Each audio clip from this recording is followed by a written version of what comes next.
আসসালামু আলাইকুম বন্ধুরা, আপনারা দেখতে পাচ্ছেন এটি মৎস্য অফিসের আন্ডারে একটি বিশাল আকারের একটি 40 কেজি ওজনের একটি মাছ শিকার করা গেছে। এটা দেখি মানে মৎস্য অফিসাররা যারা আছে এরা মানে নিজেরাই অবাক হয়ে গেছে। আরা যারা ছিলাম আরা তো পুরাই অবাক হয়ে গেছি, কি রে বাবুরে, এটা কি ধরছি, ওমা, এত ওজনের মাছ কি পকেটে আসলে সম্ভব ধরা? এটা দেখি আমরা নিজেরাও অবাক হয়ে গেছি, বাবুরে বাবুরে। তো ইগারে দৌড়ি আবার সারে দিচ্ছি সুন্দরভাবে। আপনারা আস্তে আস্তে ভিডিওটি দেখতে থাকুন, আপনারা বুঝতে পারবেন এখানে কি হচ্ছে। আসলে এই প্রজেক্টটি একটি মৎস্য অফিসের আন্ডারে, যেখানে সাধারণত মাছ চাষ করা হয়।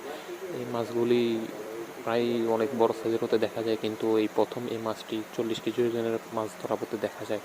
আসলে সবই আল্লাহ তালার কুদরত, আল্লাহ তালার রিজিক। আল্লাহ তালা চাইলে সবই পারেন। আপনারা ভিডিওটি দেখতে থাকুন। ভিডিও পছন্দ হলে লাইক করেন, কমেন্ট করেন, শেয়ার করেন। আসসালামু আলাইকুম।